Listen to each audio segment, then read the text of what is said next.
नमस्कार, आदाब, बहुत बहुत स्वागत है आप सभी का। आप देख रहे हैं खास कार्यक्रम नजर और नजरिया। मैं हूं आपके साथ बुशरा खानम फहद। चुनाव तो होने जा रहे हैं महाराष्ट्र और झारखंड में, लेकिन बिहार की राजनीति फिलहाल गरमाई हुई है। महाराष्ट्र चुनाव के बीचों बीच नीतीश कुमार, जो अक्सर खामोश रहते हैं, बहुत ज्यादा एक्टिव नजर नहीं आते हैं, उन्होंने इमरजेंसी मीटिंग बुलाई। पहले ये मीटिंग जेडीयू की थी और यही बताया गया था कि ये जेडीयू की आपातकाल मीटिंग बुलाई जा रही है।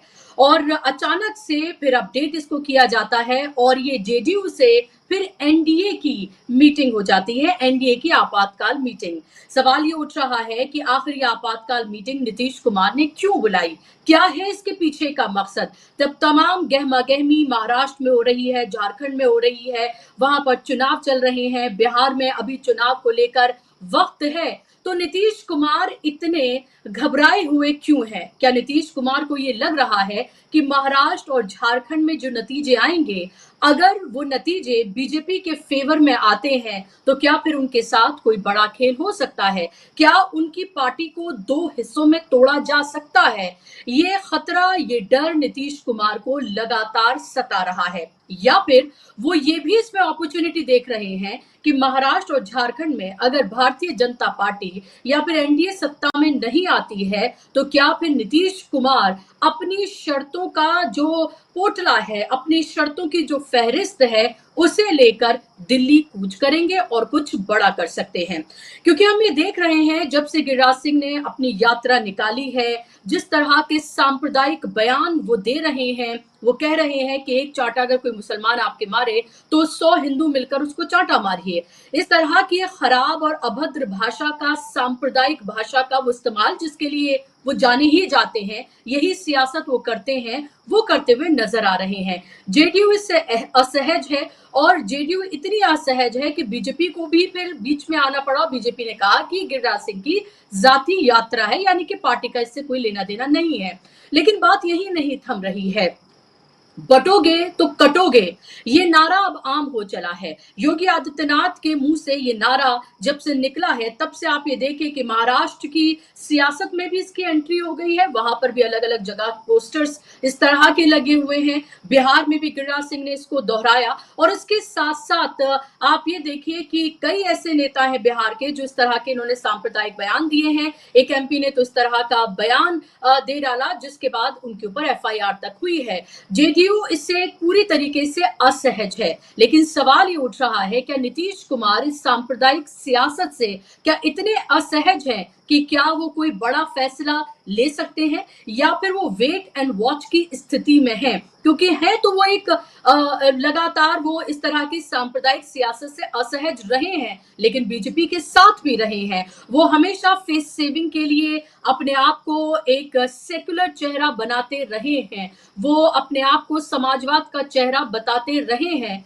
लेकिन उसके साथ साथ बीजेपी के साथ भी लगातार सत्ता की मलाई भी उन्होंने चाटी है। तो ऐसे में ये जो सांप्रदायिक सियासत से वो असहज है, क्या उनको ये डर सता रहा है कि आने वाले 2025 में जो बिहार में चुनाव होंगे, उसमें अगर वो बीजेपी के साथ इस सांप्रदायिक चेहरे के साथ, यानी कि जिस तरह की बीजेपी लगातार अपनी सियासत एक बार फिर से गर्म कर रही है और हिंदुओं को एकजुट होने की वो बात जो कर रही है, उससे क्या नीतीश कुमार उसी तरह से सहज रहेंगे? उनका डर है कि ऐसा ना हो जो मुस्लिम वोट उनके पास आते हैं वो इस पूरी राजनीति के बीच उनसे छिटक जाएं और वो इंडिया गठबंधन के पास चले जाएं। ये डर नीतीश कुमार को लगातार है। उनको ये लग रहा है कि ये आखिरी पारी है उनकी, और ये आखिरी पारी वो किस तरह से खेले, कैसे खेलेंगे, इस सब को लेकर वो रणनीति बना रहे हैं। लेकिन बताया जा रहा है कि भाई 4 विधानसभा चुनाव पर, विधानसभा के उपचुनाव जो होने जा रहे हैं 4 सीटों पर, उसको लेकर ये मीटिंग थी। एनडीए में समन्वय बिठाने के लिए मीटिंग थी। इस तरह की तमाम बातें कही जा रही हैं, लेकिन इससे वो खुद अपनी पोल खोलते हुए ये नजर आ रहे हैं कि यानी कि एनडीए में सब कुछ ठीक नहीं चल रहा था, इसीलिए समन्वय बिठाने के लिए, एकजुटता दिखाने के लिए, सबको साथ लाने के लिए, बयानबाजी से बचने के लिए ये मीटिंग बुलाई गई है। और वहीं महाराष्ट्र में भी आप ये देखिए कि महाराष्ट्र में भी बीजेपी लगातार वही अपना सांप्रदायिक कार्ड खेलती हुई नजर आ रही है। कटेंगे बटेंगे तो कटेंगे की बात हो रही है। लगातार नीलेश राणा जैसे जो नेता हैं उनके बयान आपने देखे, और हिंदुओं को हिंदुत्व के नाम पर एक तरह से जो मेजोरिटिज्म की जो सियासत है उसके नाम पर उनको एकजुट होने की बार बार बात कही जा रही है, क्योंकि बीजेपी को ये डर है कि लोकसभा के 2024 के चुनाव में जिस तरह से एसटी एससी वोट उनसे छिटक कर और ओबीसी वोट उनसे बड़ा हिस्सा उसका छिटक कर कांग्रेस में इंडिया में चला गया, कहीं वही उनको महाराष्ट्र में झारखंड में उनको विधानसभा चुनाव में ना देखना पड़े। पूरी ताकत उन्होंने झोंकी हुई है, लेकिन अभी भी सीट का जो फॉर्मूला है वो सेट नहीं हो पा रहा है। अभी से कुछ देर पहले बीजेपी ने 25 और उम्मीदवारों की अपनी लिस्ट जो है वो जारी की है, और ऐसे करके उसने अब तक 146 उम्मीदवारों की लिस्ट जारी कर दी है। 28 उम्मीदवार अभी भी बचते हैं, बहुत कम वक्त बचा है नॉमिनेशन के लिए, और जब आखिरी दिन होगा नॉमिनेशन का उसके लिए बहुत कम वक्त बचा है। लेकिन अभी भी सीटों को लेकर जो महासंग्राम है वो थमने का नाम नहीं ले रहा है महायुति में। अब ये सवाल पैदा हो रहा है कि 146 पर अगर बीजेपी लड़ रही है, जो दावा करे कि 150 पर वो लड़ेगी, और फिर इस सबके बीच देवेंद्र फडणवीस ये कहें कि भाई बीजेपी अपने बिना पर यानी कि खुद अकेले लड़कर तो वो सरकार नहीं बना सकती है, लेकिन वो सिंगल लार्जेस्ट पार्टी होगी, और अगर सिंगल लार्जेस्ट पार्टी जो भी होगी उसी का मुख्यमंत्री होगा। यानी कि अभी से ही ये साफ किया जा रहा है कि जो भी आगे होने जा रहा है महाराष्ट्र की सियासत में, अगर वो एनडीए के फेवर में होता है, बीजेपी के फेवर में होता है, बीजेपी अगर सिंगल लार्जेस्ट पार्टी बनकर उभरती है, तो एक नाथ शिंदे का पत्ता पूरी तरीके से काट दिया जाएगा, क्योंकि 2025 में आरएसएस के 100 साल पूरे हो रहे हैं। आरएसएस ये चाहता है कि महाराष्ट्र में उसकी सरकार बने और कोई ब्राह्मण चेहरा ही मुख्यमंत्री बने, और ब्राह्मण चेहरे की जब हम बात करते हैं तो देवेंद्र फडणवीस का नाम उसमें सबसे ऊपर आता है। तो क्या देवेंद्र फडणवीस का प्रमोशन होगा और शिंदे का पत्ता काट दिया जाएगा? शिंदे को ये डर लगातार सता रहा है, इसीलिए वो लगातार अपने आप को असर्ट भी कर रहे हैं। वो चाह रहे हैं कि ज्यादा से ज्यादा सीटों पर वो चुनाव लड़ें, ज्यादा से ज्यादा वो सीटों पर अगर चुनाव लड़ेंगे, सीटें अगर उनकी ज्यादा आती हैं तो वो कन्विंसिंग पावर में भी ज्यादा होंगे और वो अपने आप को एक मुख्यमंत्री के तौर पर असर्ट कर पाएंगे। लेकिन बीजेपी लग नहीं रहा है, जो उसकी हमेशा से नीति रही है कि यूज एंड थ्रो वाली जो उसकी नीति रही है तमाम अपने घटक दलों के साथ, वही लग रहा है कि वो महाराष्ट्र में भी करती हुई दोहराती हुई नजर आएगी। लेकिन स्थितियां फिलहाल महा विकास अघाड़ी के फेवर में होती हुई इसलिए नजर आ रही हैं, एंटी इनकम्बेंसी है, डबल इंजन की सरकार है, एक सिंपैथी है, शरद पवार उद्धव ठाकरे जैसे नेता हैं, और शरद पवार जहां एक तरफ अमित शाह को चाणक्य कहा जाता है, खैर उनकी चाणक्यगिरी तो हमने देखी कि निकल गई 2024 के लोकसभा चुनाव में, और उसके बाद जम्मू कश्मीर में भी हमने देखा, लेकिन शरद पवार को वाकई में वो चाणक्य माना जाता है कि वो महाराष्ट्र की सियासत के घाघ हैं, कि वो जिस तरह की रणनीति तैयार करते हैं उनके सामने अच्छे से अच्छे जो रणनीतिकार हैं वो पस्त हो जाते हैं। तो क्या उनकी रणनीति काम करेगी? क्योंकि अब तक उनकी रणनीति काम करती हुई नजर आ रही है। इसी सब पर आज हम चर्चा करेंगे, इसी सब पर आज हम बात करेंगे, और इस पर बात करने के लिए मेरे साथ दो खास मेहमान जुड़ गए हैं। स्क्रीन पर आप दोनों मेहमानों को ले आइए जिनसे हम बात करेंगे, चर्चा करेंगे। मेरे साथ फिलहाल केपी मलिक जी हैं, जाना माना चेहरा है, सीनियर पत्रकार हैं, और अब से कुछ देर में मेरे साथ विवेक देश पांडे जी भी जुड़ जाएंगे जो महाराष्ट्र की सियासत को हमें अच्छे से समझाएंगे। केपी मलिक जी, बहुत बहुत स्वागत इस्तकबाल आपका कार्यक्रम में। मेरा पहला सवाल आपसे नीतीश कुमार को लेकर है। नीतीश कुमार को ये डर तो सता रहा है कि महाराष्ट्र और झारखंड में जो भी नतीजे आते हैं, अगर फेवर में आते हैं बीजेपी के तो भी उनके लिए मुश्किल है, और अगर उनके बीजेपी के फेवर में नहीं आते हैं तो जाहिर सी बात है कि फिर नीतीश कुमार अपने असली रंग में नजर आ सकते हैं, क्योंकि उन्होंने खामोशी इख्तियार की हुई है। जिस तरह की सांप्रदायिक सियासत को हवा बीजेपी एक बार फिर से देती हुई नजर आ रही है चुनाव के मद्देनजर, उससे बहुत असहज हैं। लेकिन क्या वाकई में इतने असहज हैं केपी मलिक जी? क्या वो बड़ा फैसला ले सकते हैं? और महाराष्ट्र और झारखंड चुनाव के बीच आखिर ये आपातकाल मीटिंग क्यों बुलाई गई? पहले ये जेडीयू की थी, फिर इसे एनडीए कर दिया गया। हाँ, देखिए बुशरा जी, अगर आप देखें, नीतीश कुमार ने 3 दिन पहले घोषणा की थी कि पार्टी की एक इमरजेंसी मीटिंग बुलाई गई है, लेकिन ये इमरजेंसी मीटिंग आज 28 तारीख को होनी थी और आज सुबह पता चला ये मीटिंग एनडीए में तब्दील कर दी गई है। तो आप इससे समझ सकते हैं कि एनडीए के लोगों ने, भारतीय जनता पार्टी के लोगों ने नीतीश कुमार को मनाने की कोशिश की होगी, नीतीश कुमार से बात करने की कोशिश की होगी और इस मीटिंग को लाके ऐसे मोड़ पे खड़ा कर दिया है कि जहां एनडीए ने अपने कब्जे में लगभग ये है।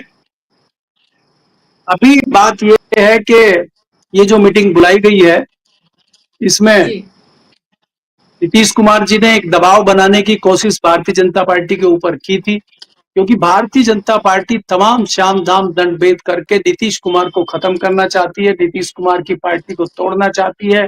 उसकी लगभग तैयारी पूरी है। अगर आप देखेंगे कि केंद्रीय केंद्रीय मंत्री गिरिराज सिंह हिंदू स्वाभिमान यात्रा बिहार में चला रहे हैं, तो इसका क्या मतलब है? जब आप क्योंकि नीतीश कुमार को आप जानते हैं कि नीतीश कुमार एक सेकुलर चेहरा है, नीतीश कुमार के साथ अकलियत का भी वोट है, तमाम दूसरे पिछड़े वोट भी उनके साथ हैं और वहां अगर आप इसमें हिंदू स्वाभिमान यात्रा निकालेंगे और उसमें आप इस तरह का जिक्र करेंगे कि बटोगे तो कटोगे, तो इसका क्या असर होगा? तो भली भांति नीतीश कुमार जी जानते हैं कि इसका हश्र उनके लिए अच्छा होने नहीं जा रहा है। एक सब्जेक्ट तो ये हो गया।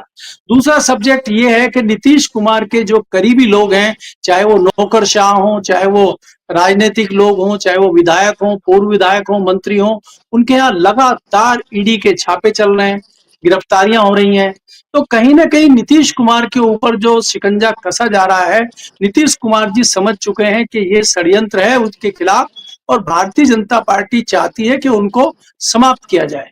इसकी एक बानगी और आप देख सकते हैं, जो पड़ोसी राज्य जहां पे अच्छा खासा असर झारखंड में नीतीश कुमार का भी कुछ सीटों पे है और वहां केवल 2 सीटें भारतीय जनता पार्टी ने नीतीश कुमार को दी है, तो वो जताता है कि नीतीश कुमार को कोई खास तवज्जो भारतीय जनता पार्टी नहीं दे रही है। तो ये सोचते हुए ये मीटिंग बुलाई गई थी, लेकिन इस बीच क्या हुआ कि ये मीटिंग एनडीए में तब्दील हो गई।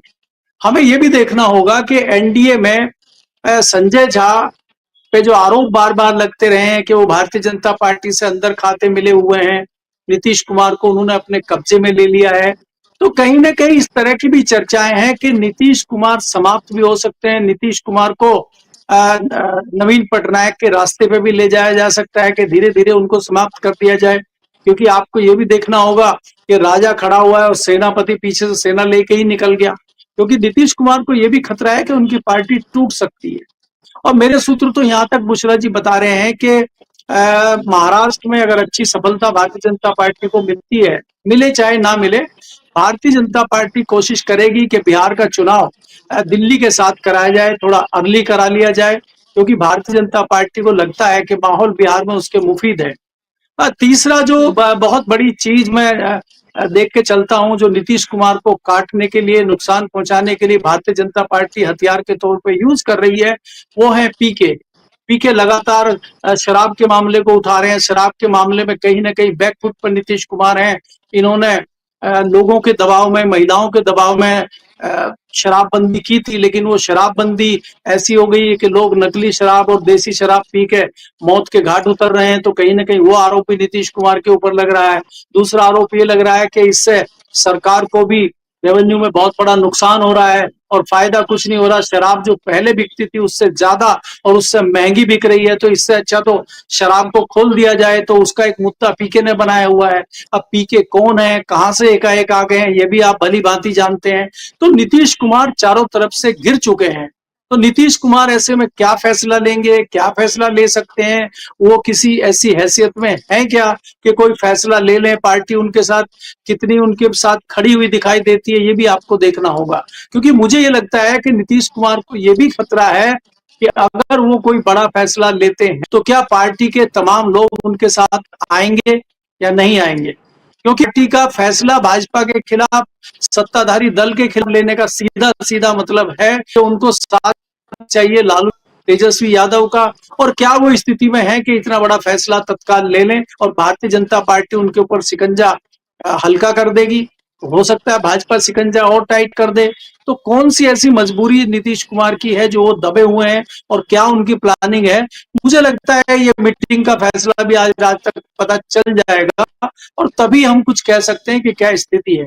लेकिन तुम्हें मैं अपनी बुशरा जी कह सकता हूँ कि नीतीश कुमार जी फिलहाल तो मुझे फंसे हुए लग रहे हैं, और चारों तरफ से जो भाजपा का शाम दाम दंड भेद का शिकंजा है उसमें कहीं ना कहीं जकड़े हुए मुझे नजर आते हैं। जी जी, बिल्कुल, जकड़े हुए नज़र आते हैं, लेकिन क्या जकड़े हुए नीतीश कुमार कितनी देर दिन तक इस जकड़न में रहेंगे, ये सवाल है, क्योंकि ऑपर्च्युनिस्ट तो वो हैं, वो साफ तौर पर दिखता भी है। लेकिन क्या वो जब तक खामोश रहेंगे, तब तक उनकी पार्टी के 2 टुकड़े ना हो जाएँ, क्योंकि बीजेपी के लिए कोई बहुत बड़ी बात नहीं है। अगर वो शिवसेना के 2 हिस्से कर सकते हैं, वो एनसीपी के 2 हिस्से कर सकते हैं, यूज़ एंड थ्रो के तहत वो उन पार्टियों को एक तरह से उनका अस्तित्व खत्म कर सकते हैं, जिसमें जेजेपी है, जिसमें श्रोमणी अकाली दल है, तो वो इनके साथ भी ये कर सकते हैं। उनके लिए कोई बहुत बड़ी बात नहीं है, ये साफ तौर पर दिखता है। लेकिन नीतीश कुमार भी कोई कम घाघ नेता नहीं है, लेकिन क्या वाकई में वो इस स्थिति में हैं? उनकी पार्टी के जो लोग हैं, क्या वो उनका उस तरह से साथ देंगे? बीजेपी की स्थिति इन चुनावों में क्या होती है, उससे जाहिर सी बात है बहुत कुछ दिल्ली में भी डिसाइड होने जा रहा है और नीतीश कुमार को लेकर भी डिसाइड होगा। विवेक देशपांडे जी भी इस बीच हमारे साथ जुड़ गए हैं, महाराष्ट्र के जाने माने पत्रकार, देश के भी जाने माने पत्रकार हैं। विवेक जी, बहुत बहुत स्वागत आपका कार्यक्रम में। और बात हम यहाँ पर नीतीश कुमार की भी कर रहे हैं और महाराष्ट्र की भी कर रहे हैं कि आखिर क्यों महाराष्ट्र के चुनाव के बीच या झारखंड के चुनाव के बीचों बीच इमरजेंसी मीटिंग नीतीश कुमार ने बुलाई है। और ये बुलाई मीटिंग पहले जेडीयू की थी, फिर ये मीटिंग जो है वो एनडीए की हो गई। लेकिन इस सबके बीच आप मुझे ये बताइए कि महाराष्ट्र की स्थिति अभी फिलहाल आपको क्या लग रही है? 25 सीटें और डिक्लेयर कर दी हैं बीजेपी ने, 146 पर अब हो गया है, यानी कि 150 पे वो लड़ने जा रहे हैं।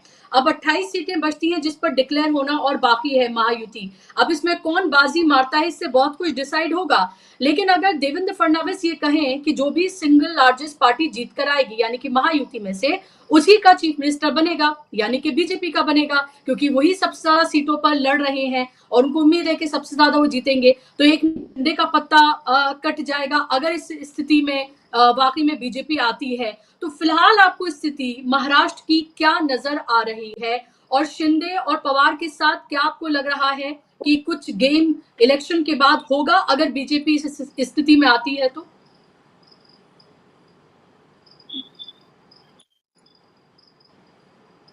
विवेक जी,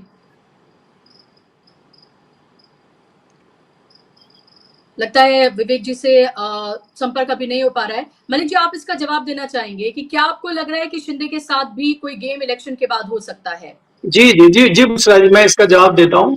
देखिए, मुझे शिंदे की स्थिति ये नजर आ रही है कि जिस प्रकार आप अगर लोकसभा के चुनाव में बिहार का एक एग्जाम्पल ले लें, जो पशुपतिनाथ को ये लेके आए थे और साइड पे इन्होंने चिराग पासवान को कर दिया था, और बाद में चिराग पासवान के नतीजे बहुत अच्छे आए तो फिर इन्होंने चिराग पासवान को पकड़ लिया।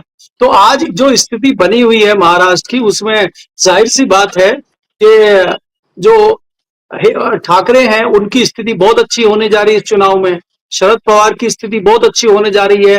तो भारतीय जनता पार्टी की एक कोशिश रहेगी कि वो उद्धव ठाकरे को मनाने का काम करें और उद्धव ठाकरे को वापस मुख्यमंत्री बनाने का काम करें, क्योंकि संघ भी बार बार सवाल भारतीय जनता पार्टी से पूछ रहा है कि आपको अगर शिवसेना के व्यक्ति को ही मुख्यमंत्री बनाना था तो उसमें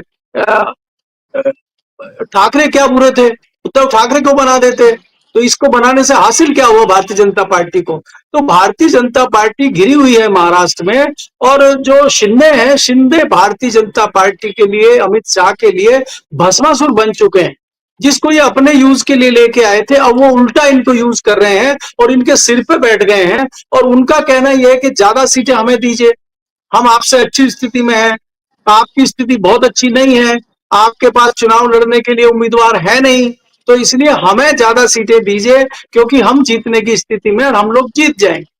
हालांकि मुझे भी लगता है कि शिंदे की स्थिति भी बहुत अच्छी इस चुनाव में रहने वाली है, क्योंकि तमाम एंटी कॉम्बेंसी है और तमाम जो मराठवाड़ा के लोग हैं वो बहुत नाराज हैं कहीं ना कहीं गुजरात लॉबी को लेके। अगर आप देखेंगे वहां पे चर्चाएं जितने पत्रकारों से हम करते हैं, जितने लोगों से बात करते हैं, उनका ये कहना है कि तमाम जो योजनाएं थी, तमाम जो इंफ्रास्ट्रक्चर महाराष्ट्र में आना था, उसको सबको गुजरात ले जाया गया, उससे कहीं ना कहीं आपस में गुजरात और गुजराती और मराठी में एक खाई वहां पे खड़ी कर दी गई है। तो कहीं ना कहीं बहुत नाराजगी गुजरात लोबी को लेके मराठवाड़ा में है। और एक सिंपैथी, बहुत बड़ी सिंपैथी उद्धव ठाकरे को मिल रही है, जो इस चुनाव में वो भुनाने का काम करेंगे। तो मुझे लग रहा है कि शिंदे को उस लेवल की सफलता नहीं मिलेगी जितनी वो सोच रहे हैं। लेकिन यहाँ भारतीय जनता पार्टी को ब्लैकमेल शिंदे कर रहे हैं, भारतीय जनता पार्टी पर दबाव शिंदे बनाने में कामयाब हो गए हैं। अब जो ये लेके आए थे अपने यूज एंड थ्रो के लिए, अब वही इनको प्रयोग कर रहे हैं और वो इनके सिर पर बैठ गए और इनके लिए भस्मासुर साबित हो रहे हैं। क्योंकि आपको देखना होगा कि शरद पवार भी, जैसे कि आपने अपने शुरुआती उद्बोधन में भी कहा, कि शरद पवार भी एक मंजे हुए खिलाड़ी हैं राजनीति के, वो बहुत पुराने नेता हैं। वो महाराष्ट्र की सारी चीजों को जानते हैं। उन्होंने जिस प्रकार से टिकट दिया है, फॉर एग्जाम्पल अगर आप देखें, अजीत पवार के सामने उन्होंने अपने दूसरे अजीत पवार के भतीजे को टिकट देके, अजीत पवार की स्थिति ये बन गई है कि मुझे तो लगता है कहीं अजीत पवार ही चुनाव ना हार जाएं। तो ऐसी स्थिति में क्या करेंगे? क्योंकि अजीत पवार की, आपको मालूम होगा, अजीत पवार की पत्नी हार गई थी लोकसभा चुनाव में, और इस चुनाव में अगर वो विधायक का भी चुनाव हार जाते हैं तो अजीत पवार तो एक हिसाब से समाप्त ही हो जाएंगे। तो इसी तरह से जो शिंदे का ग्रुप है, शिंदे के ग्रुप में भी बहुत लोग हारेंगे और उद्धव ठाकरे को एक बड़ी सफलता मुझे मिलती हुई दिखाई दे रही है। तो भारतीय जनता पार्टी वहां पे खेल बिगाड़ने के लिए, ट्रायंगल अलग अलग बनाने के लिए शिंदे को प्रयोग करने की कोशिश कर रही है। लेकिन भारतीय जनता पार्टी को, शिंदे को सफलता मिलती हुई मुझे नजर नहीं आ रही है। मुझे ये लग रहा है कि वहां पे जो बड़ी सफलता मिलेगी, और आपको एक चीज और समझनी होगी, कांग्रेस भी हरियाणा के चुनाव के बाद आकलन कर रही है, आत्मंथन कर रही है। इस चीज को उसने समझा है कि हमारी अकड़ या हमारी हठधर्मिता या हमारा अलाइज के साथ अच्छे से पेश नहीं आना कहीं ना कहीं हमारे लिए नुकसानदायक है। तो उस पर भी जिस तरह का उदाहरण पेश किया उन्होंने उत्तर प्रदेश में, कि 2 सीटें अखिलेश उनको दे रहे थे जबकि अच्छी सीटें थी, और वो भी कांग्रेस ने नहीं ली और कहा कि आप लड़िए, हमारा गठबंधन है, आप पूरी सीटें लड़िए। तो वही उदारता दिखाते हुए महाराष्ट्र में भी कांग्रेस जो है आज तीसरे पीछे उनके खड़ी हुई है, और उन्होंने पूरी कमान जिस प्रकार से शरद पवार और ठाकरे को दी है, तो उसका नतीजा मुझे जी लगता है कि अच्छा आएगा, और ये लोग मिलकर सरकार बनाते हुए मुझे दिख रहे हैं वहां पे। जी।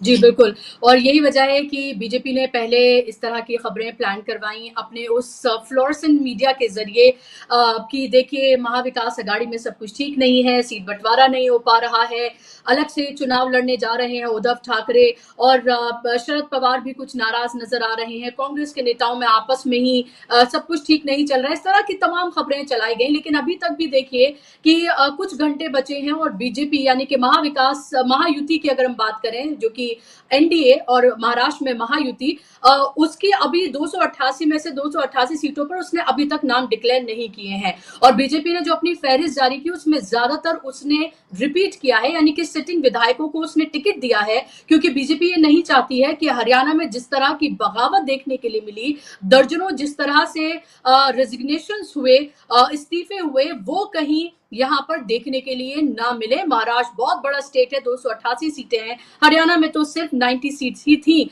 और इसके अलावा आप ये देखिए कि फिर एक और खबर चलाई गई कि राहुल गांधी सीईसी की मीटिंग में जो है वो नाराज हो गए, जिस तरह से कांग्रेस को जो सीटें मिली हैं उसको लेकर, और वो जो सीटें चाहते थे उसको लेकर, और उन्होंने वॉकआउट कर दिया। ये खबरें चलाई, ना जाने वो कौन से सूत्र होते हैं जो कांग्रेस दफ्तर के बाहर इस फ्लोरेसेंट मीडिया के खड़े होते हैं, जो ये खबरें चलाई जाती हैं। हालांकि ये खबर पूरी तरीके से बेबुनियाद साबित हुई, और ये खबर इसलिए चलवाई गई थी, दर्शकों को ये समझाना जरूरी है कि ताकि ये मैसेज दिया जाए कार्यकर्ताओं को, तक ये मैसेज पहुंच जाए महाविकास अघाड़ी के, कि देखिए आपस में इन नेताओं का ही कोऑर्डिनेशन नहीं है, तो कार्यकर्ताओं का कोऑर्डिनेशन ना हो आपस में जो अलग अलग पार्टियां हैं तीनों, उनके कार्यकर्ताओं में बिखराव हो जाए और वोट ट्रांसफर ना हो, और इस तरह की जो खबरें हैं वो फैलाई जाए। तो ये तमाम कोशिशें बीजेपी की तरफ से की जा रही हैं। सांप्रदायिक सियासत, हिंदुओं को एकजुट करना, एससी एसटीज और ओबीसीज को अपनी तरफ फिर से लाने के लिए तमाम हथकंडे अपनाना, ये तमाम चीजें की जा रही हैं बीजेपी की तरफ से। लेकिन विवेक जी एक बार फिर से जुड़ गए हैं। विवेक जी से मैं जानना चाहूंगी कि जो तमाम चीजें बीजेपी की तरफ से की जा रही हैं, चाहे ये खबर फैलवाना कि राहुल गांधी सीईसी की मीटिंग से वॉकआउट कर जा रहे हैं, महाविकास अघाड़ी में सब कुछ ठीक नहीं चल रहा है, कटोगे बटोगे तो कटोगे, और हिंदुओं को एकजुट करना, एसटी एससी ओबीसी को अपनी तरफ ज्यादा से ज्यादा लाना और तमाम तरह की योजनाएं लेकर आना ताकि महाराष्ट्र में फायदा उसको मिले। क्या इसका फायदा अभी होता हुआ आपको दिख रहा है विवेक जी महायुति को? कनेक्शन में कुछ गड़बड़ हो गई थी, मैंने काफी विस्तार से कुछ बात रखी थी और उस समय शायद मैं कनेक्टेड नहीं था। मैं उसको दोहराता हूँ। महाराष्ट्र में ऐसा है कि महाराष्ट्र में 3 महीने पहले जो एक मोमेंटम बना था, जो महाविकास आघाड़ी के पक्ष में था, जो आज भी थोड़ा महाविकास आघाड़ी के पक्ष में है। मतलब ऐसा नहीं है कि महाविकास आघाड़ी पिछड़ गई है और महायुति जो है, जो बीजेपी के नेतृत्व में महायुति है, वो अभी आगे हो गई है, ऐसा नहीं है।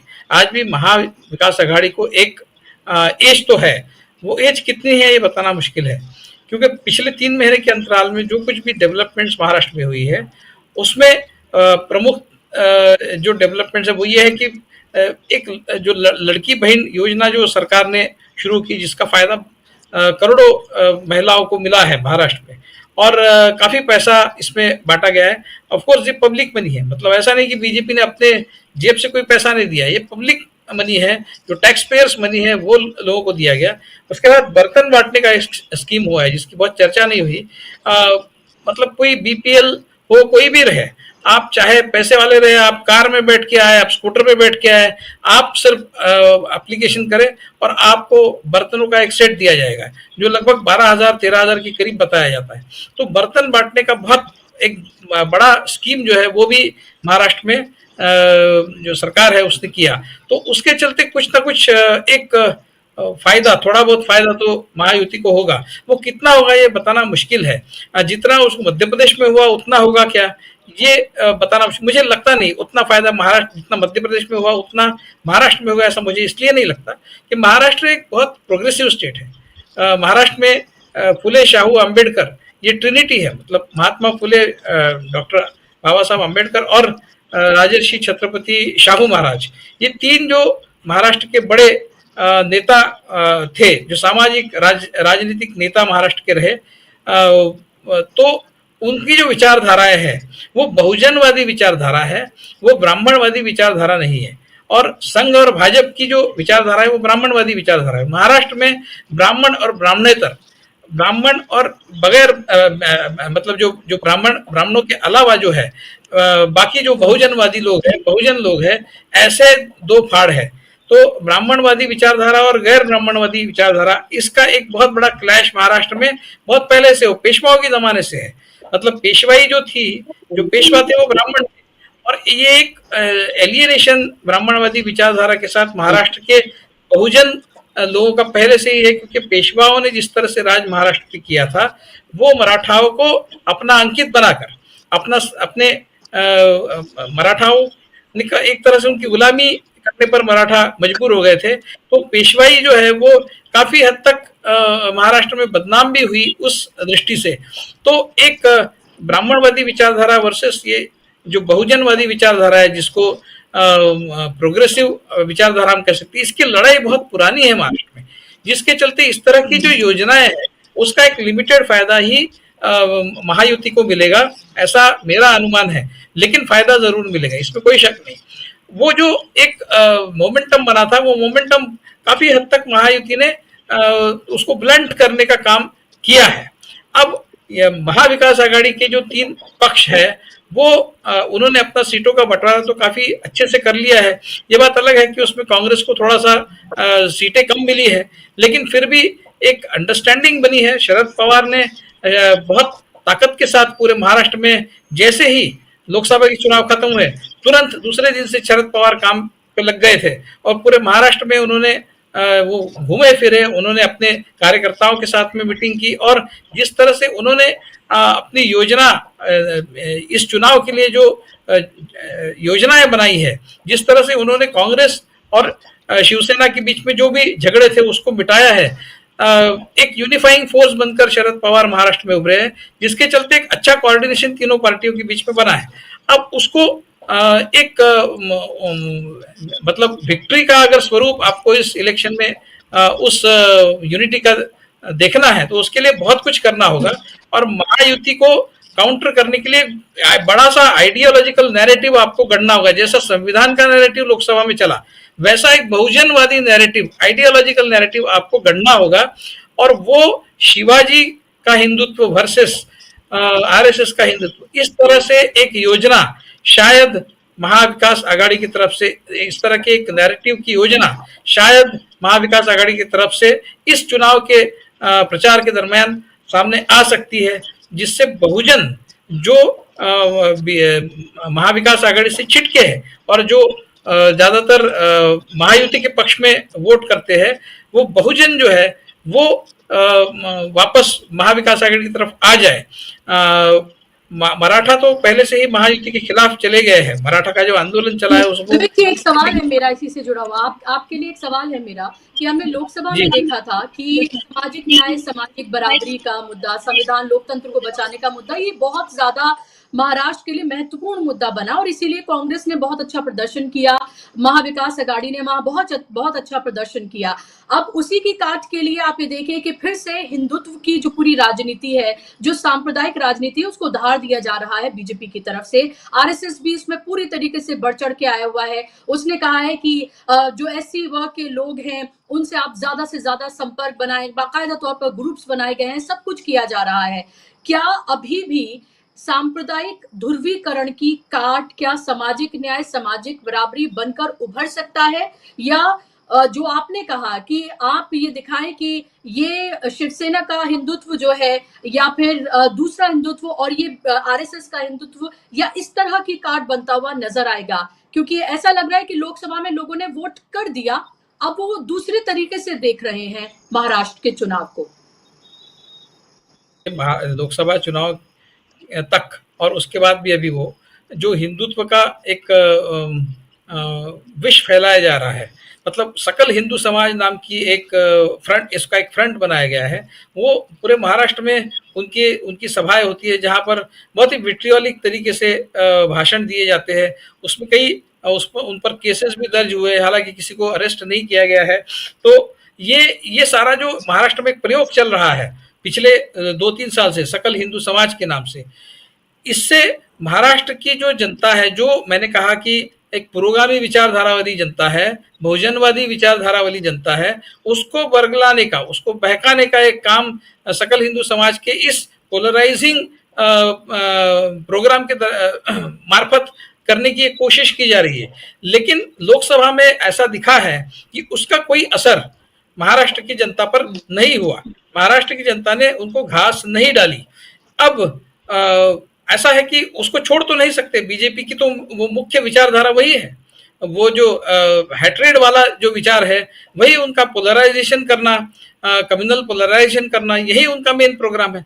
वो तो छोड़ नहीं सकते, तो उसको वो आगे बढ़ाएंगे, उसको एक नए तरीके से शायद वो सामने रखेंगे और फिर से एक बार कोशिश करेंगे कि जो एक तथाकथित हिंदू यूनिटी है उसको बनाए रखे और अपने वोट कहीं और न जाने दे। इसके लिए हिंदू पोलराइजेशन करना, हिंदू मुस्लिम पोलराइजेशन करना, ये बिल्कुल जरूर बीजेपी की तरफ से होगा। और वो जो कटेंगे बटेंगे तो कटेंगे वाला जो एक नैरेटिव वो चला रहे, वो उसी के तहत चला रहे। इसीलिए मैंने कहा कि जो महाविकास आघाड़ी है उसके तरफ से उसकी काट जो है वो शिवाजी का हिंदुत्व जो है, जो इंक्लूसिव हिंदुत्व है। शिवाजी जो है वो शिवाजी ने कई, उनके सेनापति जो है, उनकी कई प्रमुख जो नेतागण रहे शिवाजी के पूरे राज में, वो मुस्लिम रहे। मतलब उनके कई सेनापति भी मुस्लिम थे और उन्होंने मुस्लिम दरगाहों को, मस्जिदों को वगैरह काफी डोनेशंस वगैरह भी दिए थे। तो बहुत इंक्लूसिव एक फिलॉसफी लेके शिवाजी महाराज का पूरा कार्यकाल महाराष्ट्र ने देखा है। तो वो शिवाजी का जो हिंदुत्व है उसको ऑलरेडी उद्धव ठाकरे रिडिफाइन कर रहे हैं, अपने हिंदुत्व को रिडिफाइन कर रहे हैं। वो कह रहे हैं कि मेरा हिंदुत्व जो है वो शेंडी जानवा वाला हिंदुत्व नहीं है, मतलब चोटी और जनुआ वाला हिंदुत्व नहीं है जो ब्राह्मणवादी हिंदुत्व है। मेरा जो हिंदुत्व है वो बहुजनवादी हिंदुत्व है, ऐसा ऑलरेडी उद्धव ठाकरे कह रहे हैं। तो बहुजनवादी हिंदुत्व की जो बात वो कह रहे हैं, वो इसीलिए कह रहे हैं कि मराठा वर्सेस ओबीसी, ये जो एक महाराष्ट्र में अभी झगड़ा उमड़ पड़ा है, उसके चलते जो मराठा अभी बीजेपी और महायुति के खिलाफ चले गए हैं, तो बहुजन समाज जो है, जो ओबीसी जो है, वो महायुति की तरफ न चले जाए। इसलिए हमारा हिंदुत्व, ये बहुजनवादी हिंदुत्व है, इस तरह से उद्धव ठाकरे अपनी हिंदुत्व को रख रहे हैं। तो उसी नैरेटिव को पूरे महाविकास आघाड़ी को एक साथ आगे रखना होगा कि शिवाजी का हिंदुत्व जो है वो आरएसएस के हिंदुत्व से कैसा अलग है, और बहुजनवादी जो लोग हैं, जो बहुजन समाज है, जो ओबीसी है, वो क्यों उसने महाविकास आघाड़ी के साथ रहना चाहिए। इसलिए कि महाविकास आघाड़ी का हिंदुत्व जो है वो इंक्लूसिव हिंदुत्व है, वो शिवाजी का हिंदुत्व है, और महायुति का जो हिंदुत्व है वो पेशवाओं का हिंदुत्व है, वो ब्राह्मणवादी हिंदुत्व है। ऐसा एक डिस्टिंक्शन नैरेटिव में अगर महाविकास आघाड़ी आने वाले समय में महाराष्ट्र में अपने प्रचार के दरमियान सामने ला सकती है, तो जो कॉन्स्टिट्यूशन का नैरेटिव का फायदा उनको हुआ, उसी तरह से इस नैरेटिव का फायदा होगा। कॉन्स्टिट्यूशन के नैरेटिव का फायदा अब भी होगा, लेकिन बहुत सारे फैक्टर्स, विधानसभा के चुनाव में बहुत सारे फैक्टर्स जो है वो सामने आते हैं। जो कॉन्स्टिट्यूंसी होती है उसका साइज छोटा होता है, उसके चलते जो मार्जिन होता है वो कम होता है। पहले लोकसभा में भी मार्जिन कम था, विधानसभा में और कम हो जाता है। तो ये बहुत मुश्किल एक पेचीदा इलेक्शन महाराष्ट्र में, बहुत कांटे का इलेक्शन बन गया है, और उसको बहुत नाजुक तरीके से हैंडल करना ये महाविकास आघाड़ी के लिए बहुत बड़ा चैलेंज बन गया है। जिस आसानी के साथ वो लोकसभा का चुनाव जीते हैं, उस आसानी के साथ वो विधानसभा का चुनाव महाराष्ट्र में नहीं जीत सकते। तो ये जो काफी बड़ा चैलेंज महाविकास आघाड़ी के सामने है, अपना एज जो उनको है वो बनाए रखने के लिए, वो किस तरह से उस चैलेंज को सामने जाते हैं, उस सामना करते हैं, ये देखना होगा बुशरा जी। जी बिल्कुल, और ये भी देखना होगा कि जो अभी जिस तरह की योजनाएं, चाहे लाडली बहना योजना है, ये सब जो लाई गई हैं, या जो आपने बर्तन बांटने वाली योजना कही, इसकी काट के लिए अपने घोषणा पत्र में क्या लेकर आती है कांग्रेस या फिर दूसरी पार्टियां, ये साझा घोषणा पत्र होता है या अलग अलग पार्टियां अलग अलग लेकर आती हैं अपना, ये भी देखना बेहद महत्वपूर्ण होगा, क्योंकि घोषणा पत्र भी आजकल बहुत महत्वपूर्ण हो चले हैं। लोकसभा चुनाव में हमने देखा कि कांग्रेस के घोषणा पत्र पे तो पूरा का पूरा इलेक्शन कैंपेन ही बीजेपी ने अपना चलाया था, और वो सब कुछ हमने देखा था। तो ये देखना भी बेहद महत्वपूर्ण होगा। मैं कुछ महिलाओं को सुन भी रही थी, उनका ये कहना था कि 1500 रुपए तो दिए, लेकिन गैस सिलेंडर का देखिए दाम कहाँ बढ़ा दिया, महंगाई कितनी कर दी, बेरोजगारी इतनी है, और उस पर 1500 रुपए अगर दे रहे हैं तो इससे क्या होगा, ये लॉलीपॉप है, ये हमें बहकाने के लिए है। तो इस तरह की रिएक्शंस भी इस पर मिल रहे हैं। मैं आपके पास लौट रही विवेक जी, सवाल मेरा आपसे ये है मलिक जी कि हमने हरियाणा में देखा कि नरेंद्र मोदी ने बहुत कम रैलियां की, प्रधानमंत्री ने सिर्फ 4 रैलियां उनकी हुई, और 4 रैलियों में भी 20-20, 22-22 कैंडिडेट्स के लिए उन्होंने एक साथ की, चंद हजार लोग उसमें दिखे। हालांकि नतीजा कुछ और सामने आया, उसके बहुत सारे कारण हैं हरियाणा के, लेकिन हरियाणा के चुनाव के नतीजों के बाद बहुत उत्साहित बीजेपी जरूर है। हालांकि ये कहा जा रहा है कि ये चुनाव एक तरह से उसने, ये जीत जो है वो छीनी है उसने कांग्रेस के मुंह से। क्या आपको लग रहा है कि महाराष्ट्र में नरेंद्र मोदी उस जीत का जो खुमार उनके ऊपर है उसको लेकर हमें बड़े पैमाने पर कैंपेन करते हुए नजर आएंगे, क्योंकि 5 तारीख से शायद वो अपने कैंपेन की शुरुआत कर रहे हैं, या फिर आपको लगता है कि लिमिटेड ही उनका कैंपेन रहने वाला है महाराष्ट्र में? देखिए बुशरा जी, जिस प्रकार से हरियाणा में कम रैली नरेंद्र मोदी ने की थी, उसी पैटर्न पे महाराष्ट्र में भी वो कम ही रैलियां करेंगे। धड़ाधड़ रैलियां जिस प्रकार वो करते रहे हैं, उस प्रकार की रैली वो महाराष्ट्र में करेंगे, मुझे नहीं लगता। क्योंकि आपको ये याद रखना चाहिए, जैसे कि अभी विवेक जी ने भी कहा, कि बहुजन को जो इतना महत्व भारतीय जनता पार्टी दे रही है, हमें थोड़ा सा हरियाणा पैटर्न को समझना होगा। और आपको ये देखना होगा कि जो पहली कैबिनेट मीटिंग हुई हरियाणा में, उसमें कौन सा बिल पास किया गया, कोटे में कोटा। ये कोशिश और एक ये मैसेज भारतीय जनता पार्टी महाराष्ट्र में भी देने की कोशिश करेगी। क्योंकि जिस प्रकार से इन्होंने हिंदुओं को बांटने का काम किया है कि इनको बांट दीजिए, जाट है, ठाकुर है, यादव है, अब ये पिछड़ों को बांटने का काम कर रहे हैं, और उसकी सफलता इनको हरियाणा में बखूबी मिली है। और इसकी शुरुआत भारतीय जनता पार्टी कर चुकी है। 2027 के विधानसभा चुनाव से पहले आपको यही फॉर्मूला उत्तर प्रदेश में भी दिखाई देगा, और ये बिहार में भी होगा। तो भारतीय जनता पार्टी के हाथ एक बहुत अच्छा फॉर्मूला मिल गया है, जिससे भारतीय जनता पार्टी ने नया पैटर्न लेके आई है, और वो पैटर्न महाराष्ट्र में भी होगा। अभी ज्यादातर लोगों को पता नहीं है, ये चीजें अंदर ही अंदर चल रही हैं। जब हम लोग हरियाणा में भी जिक्र करते थे तो हम करते थे किसान नाराज है, युवा नाराज है, अग्निवीर योजना है, एंटी कॉम्बेंसी है, वो सब धरे रह गए। चुपचाप जो पिछड़े लोग थे उनको एक सगुफा दिया गया और वो सब भारतीय जनता पार्टी के पाले में चले गए। तो इस प्रकार की कोशिश महाराष्ट्र में भी होगी, इसमें कोई दो राय नहीं है। दूसरी चीज जो आप देखते हैं कि महाराष्ट्र में चाहे आप कोई भी लाडली बहना योजना चलाइए, कोई दूसरी योजनाएं चलाइए, योजना से कोई बहुत ज्यादा फर्क मुझे पड़ता हुआ नजर नहीं आ रहा है, क्योंकि अंत में जो चुनाव होता है वो जातिवाद पे चुनाव होता है, वो जो इनका पुराना फॉर्मूला है हिंदू मुस्लिम वाला उस पे होता है। और हरियाणा की अपेक्षा में महाराष्ट्र में मुस्लिम मतदाता की संख्या बहुत अधिक है, तो भारतीय जनता पार्टी उसकी भी कोशिश करेगी कि उसको बांटा जाए। इसीलिए ये नैरेटिव बनाया जा रहा है कि बंटोगे तो कटोगे, और इसको भारतीय जनता पार्टी अच्छे खासे लेवल पे लेके जाएगी। और मुझे लगता है कि प्रधानमंत्री की रैलियों से अधिक रैलियां मुख्यमंत्री योगी की होंगी महाराष्ट्र में, क्योंकि ये जो नैरेटिव है ये योगी का बनाया हुआ नैरेटिव है और योगी का प्रयोग अधिकतर किया जाएगा महाराष्ट्र में। हालांकि मुझे नहीं लगता बहुत ज्यादा रैलियां उनकी इसको लेके झारखंड में होंगी, लेकिन महाराष्ट्र के उस एरिया में उनकी बहुत ज्यादा रैली लगाई जाएंगी जहां पे इस तरह का हिंदू और मुस्लिम वाला मामला चलाया जा सकता है, वहां इसका बड़े रूप में प्रयोग होगा। तो भारतीय जनता पार्टी की अलग रणनीति है जिस पे बाकी लोग इतना सोचते नहीं है, चाहे वो उद्धव ठाकरे हों, चाहे कितने ही मंजे हुए खिलाड़ी राजनीति के शरद पवार हों। शरद पवार इस तरह शायद ना सोचें, लेकिन ये उस चीज को करेंगे और ये करते रहे हैं। और दूसरा जो मैं बात कर रहा था बुशरा जी, के शिंदे के मुकाबले उद्धव ठाकरे को जिस प्रकार से ज्यादा सिंपैथी मिल रही है, उसको कैसे रोका जाए, उसको कैसे उसमें बाधा डाली जाए, उसकी कोशिश भी भारतीय जनता पार्टी काफी हद तक करेगी। और वो कितनी सफल रहेगी ये तो समय ही बताएं। जी बिल्कुल। महत्वपूर्ण बात। और विवेक जी, तो क्या आपको भी लगता है कि नरेंद्र मोदी उस तरह से नहीं उतरेंगे मैदान में जैसे हम हमेशा उन्हें देखते रहे हैं? हरियाणा में एक भी रोड शो उनका नहीं हुआ था और लग रहा था कि फॉर्मेलिटी के लिए ही वो एक तरह से चुनावी रैलियां कर रहे हैं कि करनी है इसलिए कर देते हैं, चलिए।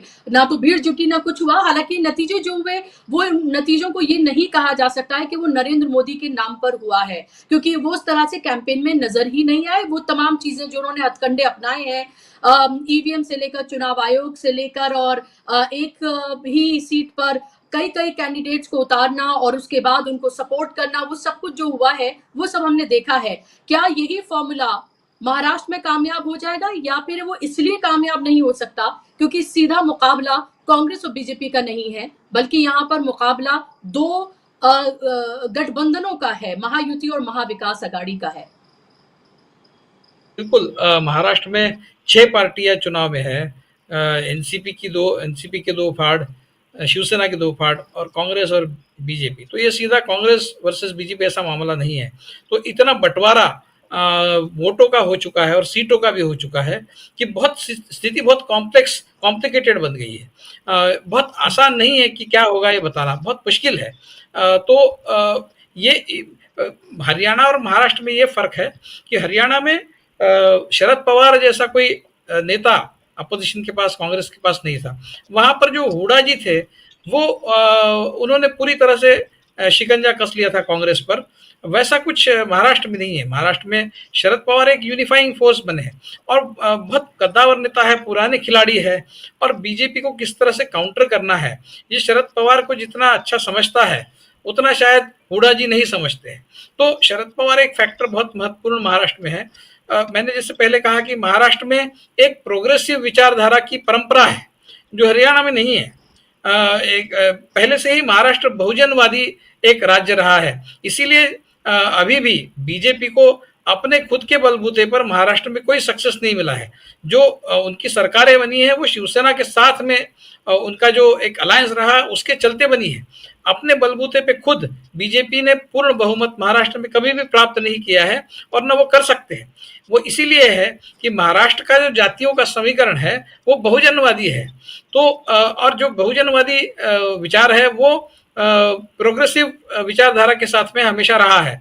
अब उसी के चलते महाराष्ट्र में संघ ने जो एक प्रयोग बहुत 30 साल पहले से किया था, वो उसको माधव कहते हैं। माली, धनगर और बंजारी, ये 3 जो ओबीसी के समाज है उनको अपने तरफ करने का एक काम संघ ने उस समय से किया है, जिसका फायदा उनको इतने सालों के बाद अब हुआ है। तो वो जो एक बड़ा तबका समाज का उन्होंने अपनी तरफ किया, उसका उनको फायदा हुआ है। लेकिन आज भी महाराष्ट्र में देखिए, दलित, मुस्लिम, मराठा और आदिवासी, इनका अगर आप इनको साथ में जोड़ ले तो वो 50 से ऊपर प्रतिशत बन जाता है। और इसमें ज्यादातर सपोर्ट बेस जो है वो नॉन बीजेपी पार्टियों का सपोर्ट बेस इसमें है। तो आज भी महाविकास आघाड़ी को ये सारे जो तबके हैं उनमें से काफी फायदा मिल सकता है। लेकिन उनका जो सोशल इंजीनियरिंग उनको करना है वो उन्होंने कितना अच्छा किया है, ये अभी चुनाव के नतीजों में पता चलेगा। क्योंकि बीजेपी जो है वो सोशल इंजीनियरिंग करने में कांग्रेस से और मतलब महायुति जो है वो महाविकास आघाड़ी से काफी आगे है, जो हरियाणा में उन्होंने किया। हरियाणा में नरेंद्र मोदी के जादू का कोई काम ही नहीं पड़ा। वहां पे उन्होंने जो ओबीसी समाज को अपने तरफ करने के लिए जो कुछ भी किया, उसका ही उनको फायदा मिला। तो महाराष्ट्र में मोदी जी बार बार आकर कुछ करेंगे ऐसा मुझे भी नहीं लगता है। मुझे लगता है कि मोदी फैक्टर जो है वो एक महत्वपूर्ण फैक्टर तो रहेगा, लेकिन बार बार मोदी जी यहाँ पर आकर चुनावी रैलियां करेंगे, ऐसा जैसा उन्होंने हरियाणा में अपने आप को रेस्ट्रिक्ट किया, उसी तरह से वो महाराष्ट्र में रेस्ट्रिक्ट करेंगे। मुझे लगता है सोशल इंजीनियरिंग का जो काम है वो ज्यादातर महायुति की तरफ से होगा और उसका फायदा वो उठाने की कोशिश करेंगे। लेकिन महाराष्ट्र में जो मराठा वर्सेस ओबीसी वाला जो एक झगड़ा महाराष्ट्र में दिखाई दे रहा है, उसमें ओबीसी का जो मराठाओं का तो शायद महाविकास आघाड़ी की तरफ चला जाएगा, क्योंकि जो एक डीएमके फैक्टर महाराष्ट्र में लोकसभा में चला था, दलित, मुस्लिम और कुणबी, वो आज भी कांग्रेस के पक्ष में और महाविकास आघाड़ी के पक्ष में जाएगा। लेकिन अभी विधानसभा चुनाव में जो ओबीसी है, वो ओबीसी अगर बड़े पैमाने पे महायुति की तरफ जाते हैं, बीजेपी लीड अलायंस की तरफ जाते हैं, तो फिर उसका फायदा महायुति को हो सकता है। तो ओबीसी जो लोग हैं उनको अपने तरफ करने के लिए महाविकास आघाड़ी क्या करती है, ये बहुत महत्वपूर्ण रहेगा। उसके लिए सोशल इंजीनियरिंग करना बहुत जरूरी है। उन्होंने अपने जो कैंडिडेट्स दिए हैं वो कितने ओबीसी समाज से आते हैं, वो कितने अपने ओबीसी समाज को अपनी तरफ करने में सक्षम है, ये सारी बातें महाराष्ट्र में बहुत महत्वपूर्ण अभी होने वाली है। और ये कांटे की टक्कर, जैसे मैं पहले से कह रहा हूँ, ये कांटे की टक्कर है। और at the end of the day मुझे जो लगता है, अभी ओबीसी समाज को अपनी तरफ करने के लिए बहुत सारी बातें महायुति ने की है। एक मैंने पहले चरण में ये नहीं कहा है, जो एक क्रीमी लेयर वाला थ्रेशोल्ड है 8 लाख रुपए पर एनम का इनकम का, वो उन्होंने बढ़ाकर 16 लाख किया है, दुगना किया है। तो उसमें बहुत सारे लोग उसका फायदा रिजर्वेशन का उनको मिलेगा। 8 नई जातियां उन्होंने ओबीसी की लिस्ट में डाली है, उससे भी उनको फायदा होगा। तो उन्होंने काफी अपना काम मजबूती से किया है महायुति ने।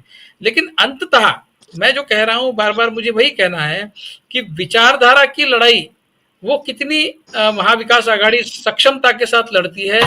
ये बहुजनवादी विचार और प्रोग्रेसिव जो विचार है, जिसको महाराष्ट्र में पुरोगामी विचारधारा कहते हैं, फुले शाहू अंबेडकर का विचार जो है, उसको कितनी ताकत के साथ वो रखती है महाविकास आघाड़ी, इसके ऊपर ये निर्भर करेगा कि जो छिटकता हुआ ओबीसी वोट है वो अपने तरफ करने में वो कितना कामयाब होंगे। वो अपने तरफ करने में अगर कामयाब होते हैं तो आज भी महाविकास आघाड़ी की ही सरकार आने के जो आसार है वो महाराष्ट्र में ज्यादा है। लेकिन वो एक आइडियोलॉजिकल बैटल बहुत ताकत के साथ महाविकास आघाड़ी को खेलना होगा।